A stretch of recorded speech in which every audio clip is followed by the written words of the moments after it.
Salve Jorge! Saravalgum.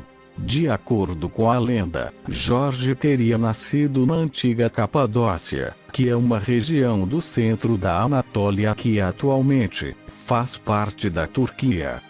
Quando criança, se mudou para a Palestina com sua mãe, logo após seu pai morrer em batalha. Sua mãe, ela própria originária da Palestina, Lida, possuía muitos bens e o educou com esmero.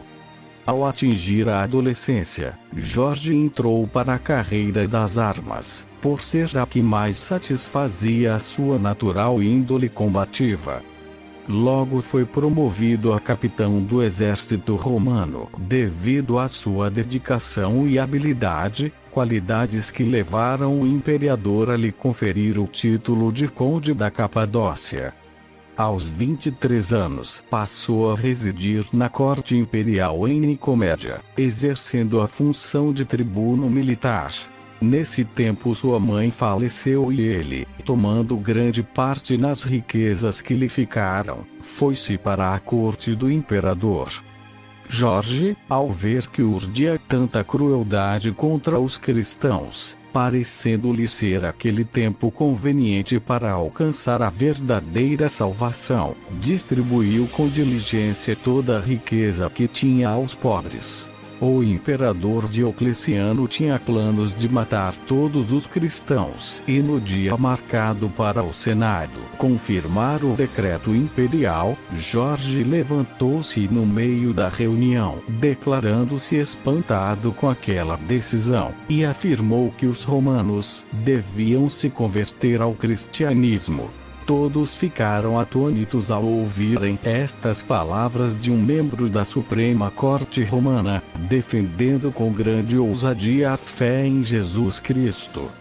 Indagado por um cônsul sobre a origem dessa ousadia, Jorge prontamente respondeu-lhe que era por causa da verdade. O tal cônsul, não satisfeito, quis saber: o que é a verdade? Jorge respondeu-lhe: a verdade é meu Senhor Jesus Cristo, a quem vós perseguis, e eu sou servo de meu Redentor Jesus Cristo, e nele confiando me pus no meio de vos para dar testemunho da verdade. Como Jorge mantinha-se fiel ao cristianismo, o imperador tentou fazê-lo desistir da fé torturando-o de vários modos. E, após cada tortura, era levado perante o imperador, que lhe perguntava se renegaria Jesus para adorar os ídolos. Todavia, Jorge reafirmava sua fé, tendo seu martírio aos poucos ganhado notoriedade e muitos romanos tomado as dores daquele jovem soldado, inclusive a mulher do imperador, que se converteu ao cristianismo. Finalmente, Diocleciano, não tendo êxito, mandou degolá-lo no dia 23 de abril de 303, em Nicomédia, Ásia Menor. Os restos mortais de São Jorge foram transportados para Lida, antiga Dióspolis, cidade em que crescera com sua mãe. Lá ele foi sepultado, e mais tarde o imperador cristão, Constantino, mandou erguer suntuoso oratório aberto aos fiéis, para que a devoção ao santo fosse espalhada por todo o Oriente. Pelo século V, já havia 5 igrejas em Constantinopla, dedicadas somente a São Jorge. Apenas no Egito, nos primeiros séculos após sua morte, construíram-se mais 4 igrejas e 40 conventos dedicados ao mártir.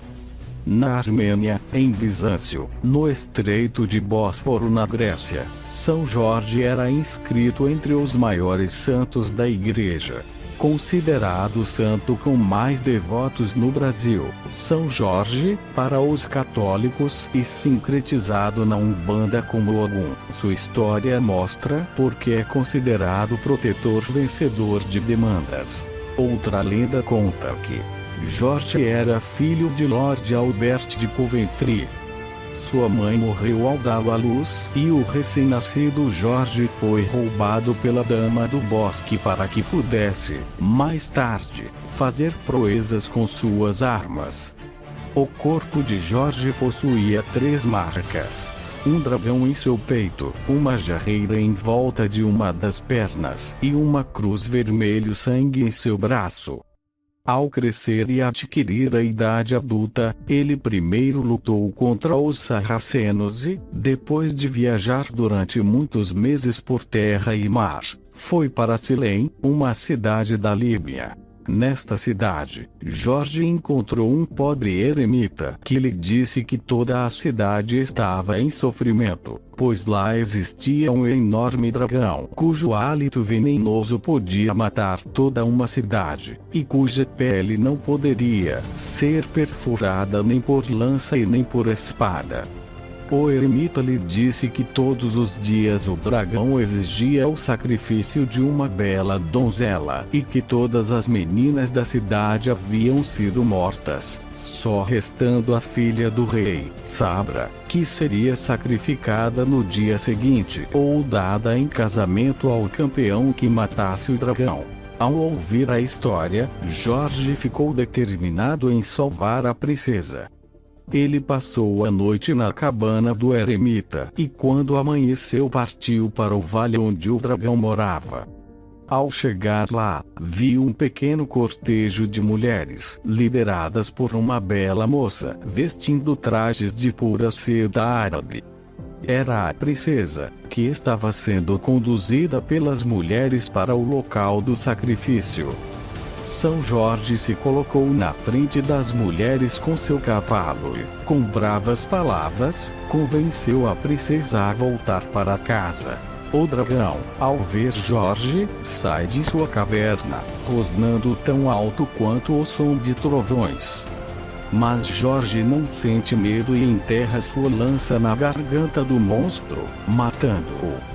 Como o rei do Marrocos e do Egito não queria ver sua filha casada com um cristão, envia São Jorge para a Pérsia e ordena que seus homens o matem. Jorge se livra do perigo e leva Sabra para a Inglaterra, onde se casa e vive feliz com ela até o dia de sua morte, na cidade de Coventry. De acordo com a outra versão 16, Jorge acampou com sua armada romana próximo a Salome, na Líbia. Lá existia um gigantesco crocodilo alado que estava devorando os habitantes da cidade, que buscaram refúgio nas muralhas desta.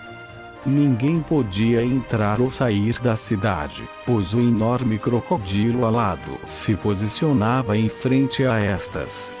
O hálito da criatura era tão venenoso que pessoas próximas podiam morrer envenenadas. Com o intuito de manter a besta longe da cidade, a cada dia ovelhas eram oferecidas à fera, até estas terminarem, e logo crianças passaram a ser sacrificadas. O sacrifício caiu então sobre a filha do rei, Sabra, uma menina de 14 anos. Vestida como se fosse para o seu próprio casamento, a menina deixou a muralha da cidade e ficou à espera da criatura. Jorge, o tribuno, ao ficar sabendo da história, decidiu pôr fim ao episódio, montou em seu cavalo branco e foi até o reino resgatá-la, mas antes fez o rei jurar que se a trouxesse de volta, ele e todos os seus súbditos se converteriam ao cristianismo. Após tal juramento, Jorge partiu atrás da princesa e do dragão. Ao encontrar a fera, Jorge a atinge com sua lança, mas esta se despedaça ao ir de encontro à pele do monstro e, com o impacto, São Jorge cai de seu cavalo. Ao cair, ele rola o seu corpo até uma árvore de laranjeira, onde fica protegido por ela do veneno do dragão até recuperar suas forças. Ao ficar pronto para lutar novamente, Jorge acerta a cabeça do dragão com sua poderosa espada Ascalon. O dragão derrama então o veneno sobre ele, dividindo sua armadura em 2. Uma vez mais, Jorge busca a proteção da laranjeira e em seguida, crava sua espada sob a asa do dragão, onde não havia escamas, de modo que a besta cai muito ferida aos seus pés. Jorge amarra uma corda no pescoço da fera e a arrasta para a cidade, trazendo a princesa consigo. A princesa, conduzindo o dragão como um cordeiro, volta para a segurança das muralhas da cidade. Lá, Jorge corta a cabeça da fera na frente de todos, e as pessoas de toda a cidade se tornam cristãs. O dragão, o demônio, simbolizaria a idolatria destruída com as armas da fé. Já a donzela que o santo defendeu representaria a província da qual ele extirpou as heresias. Jorge é padroeiro de Portugal, da Inglaterra, da Catalunha, do Brasil. Salve Jorge! Obrigado por assistir. Paz a todos.